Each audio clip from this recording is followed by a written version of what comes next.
GO number 3 వాస్తవాలపై మంత్రి సంధ్యారాణి బహిరంగ చర్చకు సిద్ధమా అని మాజీ డిప్యూటీ సీఎం పాముల పుష్పశ్రీవాణి సవాల్ విసిరారు.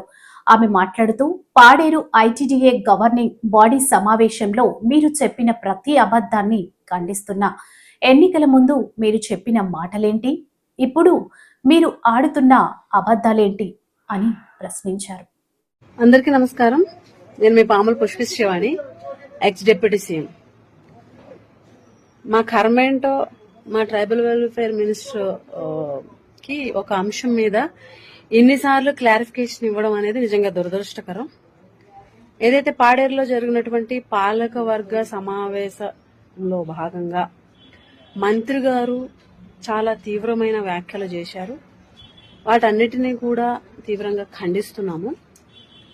ఆమె చేసినటువంటి వ్యాఖ్యలు ఏమిటి అని అంటే, జీవో నెంబర్ 3 అనేది మీ వల్లే పోయింది, జీవో నెంబర్ 3 ఇంకా రాదు, దానికి ప్రత్యామ్నాయంగా వేరొక జీవోని తీసుకురావడానికి కూటమి ప్రభుత్వం ఆలోచన చేస్తుంది అని చెప్పేసి మంత్రి సంధ్యారాణి గారు మాట్లాడడం అందరూ కూడా చూశారు.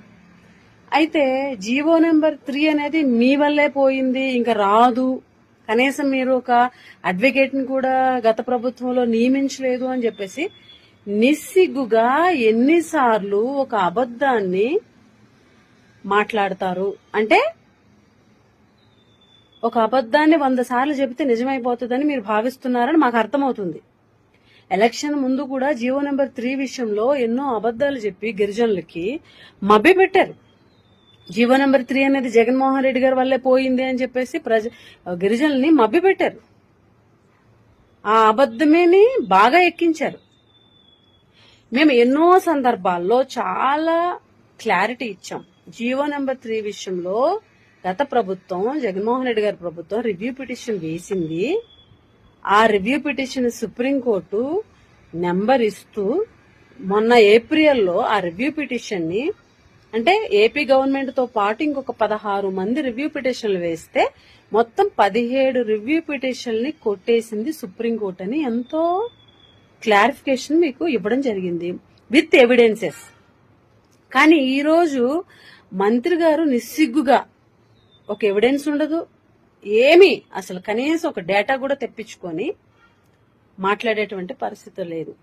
మాకు అర్థం కాని ఏంటంటే, మీకు సబ్జెక్ట్ తెలీదా, లేకపోతే మీరు అవగాహన కల్పించుకోలేకపోతున్నారా, లేకపోతే మీ డిపార్ట్మెంట్ వారు మీకు అవగాహన కల్పించట్లేదా, మాకు అర్థం అవ్వట్లేదు.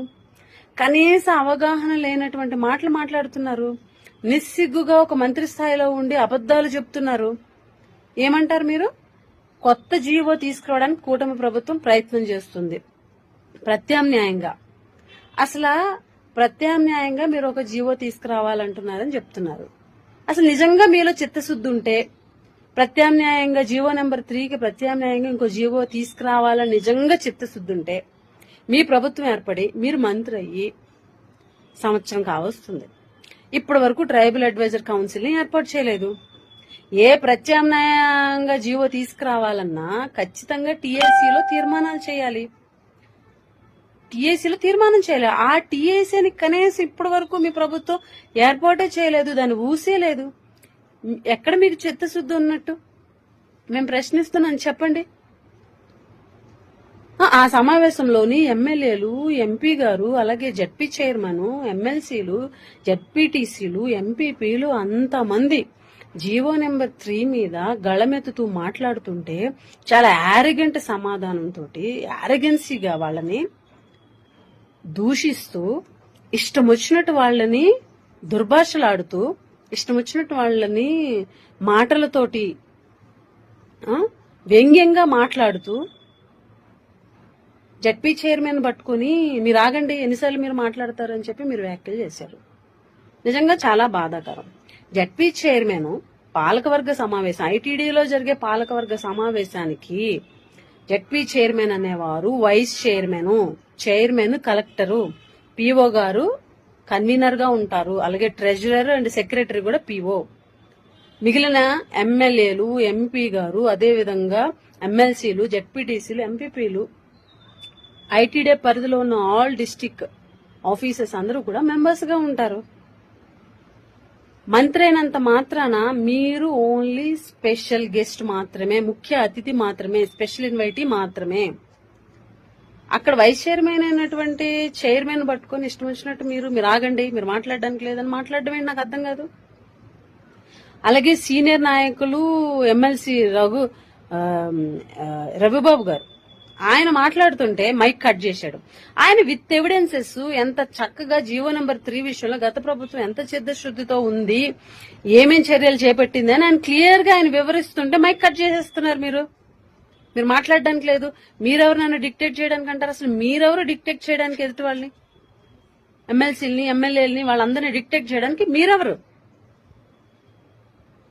పాలక మండలి సమావేశాలు గత ప్రభుత్వంలో జరగలేదని నిస్సిగ్గుగా అబద్ధం. పాలకవర్గ సమావేశాలు జరగలేదా? పక్కనే కలెక్టర్ ఉన్నారు, ఈ పక్కనే పీఓ ఉన్నారు. వాళ్ళని అడిగితే తెలుస్తుంది కదా ఈ ఐటీడీలో గతంలో ఎన్ని మీటింగులు జరిగినాయి అని అడిగితే వాళ్ళు తెప్పిస్తారు కదా ఎన్ని జరిగినాయి ఏంటి అని. ఇన్ని అబద్దాలా? అసలు పాలకవర్గ సమావేశం గురించి మాట్లాడుతున్నారు మీరు, గత ప్రభుత్వంలో జరగలేదని. సంవత్సరం అయింది కదా. పార్వతీపురం ఐటీడీలో ఇప్పటి వరకు ఎందుకు పాలకవర్గ సమావేశం మీ సొంత ఐటీడీలో ఇప్పటి వరకు మీరు ఎందుకు ఏర్పాటు చేయలేదు? ఎందుకు నీతులు చెప్తారు? ఎమ్మెల్యేలు ఎంపీలు అడిగేటువంటి ప్రశ్నలకి, ఎంపీపీలు జడ్పీటీసీలు ఎమ్మెల్సీ గారు అందరూ అడిగే ప్రశ్నలకి సమాధానం చెప్పలేక, సమాధానం